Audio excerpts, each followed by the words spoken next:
মুখ্যমন্ত্রী হওয়ার পর প্রথমবার মালদার মুখ্যমন্ত্রী। 4 জেলা নিয়ে মালদা কলেজ অডিটোরিয়ামে প্রশাসনিক বৈঠক সারেন শুভেন্দু অধিকারী।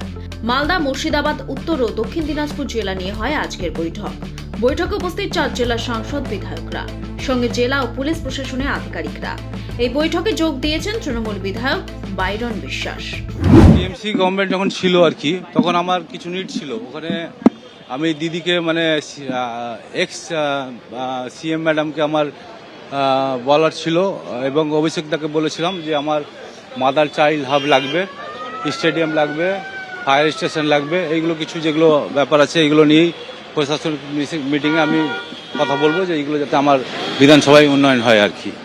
ওনাকে আমরা আন্তরিকভাবে সাধুবাদ জানাই এবং ওয়েলকাম করছি। আমরা চাই মালদার উন্নয়ন চাই।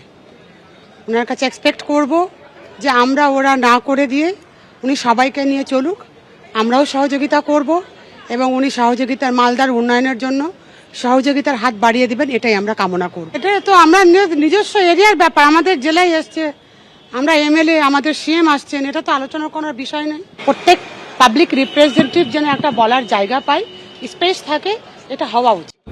একের পর এক চাপে দিশাহারা প্রাক্তন মুখ্যমন্ত্রী মমতা বন্দ্যোপাধ্যায়। এবার তার বিরুদ্ধে ধর্মীয় উস্কানির অভিযোগে হেয়ার স্ট্রিট থানায় মামলা রুজু হয়েছে। বিধানসভা নির্বাচনে আবহে মঞ্চ থেকে তৃণমূল নেত্রী বলেন, আমরা আছি বলে আপনারা সবাই ভালো আছেন, যদি আমরা না থাকি তখন 1 সেকেন্ড লাগবে। একটা কমিউনিটি যখন জোট বাঁধে না, তখন ঘিরে ফেললে 1 সেকেন্ড দেবে, একদম 12টা বাজিয়ে দেবে। অভিষেক বন্দ্যোপাধ্যায় বাড়িতে আবার গেল সিআইডি। শুক্রবার বিকেলে রাজ্য পুলিশের গোয়েন্দা বিভাগের একটি দল কালীঘাটে বাড়িতে যায়। তবে ডায়মন্ড হারবারের সাংসদ বাড়ি না থাকায় তাকে নোটিশ ধরানো নিয়ে জটিলতা সৃষ্টি হয়। সূত্রের খবর, অভিষেকের বিরুদ্ধে সল্টলেকে সাইবার অভিযোগের দায়ের হয়েছিল। সেই মামলায় তদন্তের সূত্র ধরেই শুক্রবার কালীঘাটে বাড়িতে যায় সিআইডি। দিল্লি মালব্যনগরে ভয়াবহ আগুন বিভীষিকা কাটতে না কাটতেই রাজধানীতে তুগলকাবাদের একটি বহুদলে আগুন। মৃত 2 মহিলা সহ 3 জন, আহত হয়েছেন 8 জনেরও বেশি। দমকল বাহিনী ও স্থানীয়দের চেষ্টায় বেশ কয়েকজন বহুতলে বাসিন্দাকে নিরাপদে উদ্ধার করা সম্ভব হয়েছে। ওমান সাগরে ভেসেছিল ভারতের 3টি তেলবাহী ট্যাঙ্কার। সেই ট্যাঙ্কার হরমুজ প্রণালী দিকে মুখ ঘুরিয়েছিল। এই অভিযোগে আক্রমণ চালায় মার্কিন সেনা। প্রথমে জাহাজটিতে 21 জন ভারতীয় কর্মী ছিলেন, তারা সকলেই উদ্ধার হন। দ্বিতীয় জাহাজটিতে ছিল 24 জন ভারতীয় কর্মী, তাদের মধ্যে 21 জনকে বাঁচানো গেলেও মৃত্যু হয়েছে 3 জনের। এরপর ফের 3 নম্বর জাহাজে আক্রমণ চালায় মার্কিন সেনা। এই নিয়ে তীব্র সমালোচনা করেছে ভারতের বিদেশ মন্ত্রক। মৃতদের পরিবারের পাশে আছে বলে জানিয়েছে বিদেশ মন্ত্রক।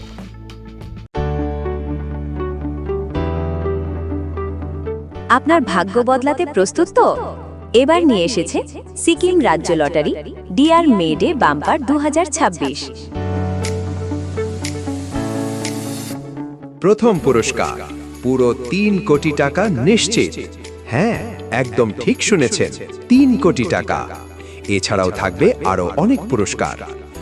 আর সবচেয়ে বড় কথা, প্রথম পুরস্কার ড্র হবে শুধুমাত্র বিক্রি হওয়া টিকিটের মধ্য থেকেই। মোট পুরস্কারের সংখ্যা 25,000, মানে জেতার সুযোগ অনেক বেশি। টিকিটের মূল্য মাত্র 500 টাকা। খেলার তারিখ 16 মে 2026। বিনা সিরিজে খেলা, সহজ, স্বচ্ছ এবং নির্ভরযোগ্য। আর লাইভ ড্র দেখতে ভুলবেন না লটারি সংবাদ ইউটিউব চ্যানেলে। তাহলে আর দেরি কেন? আজই কিনে ফেলুন আপনার টিকিট, হয়তো পরের কোটিপতি আপনি।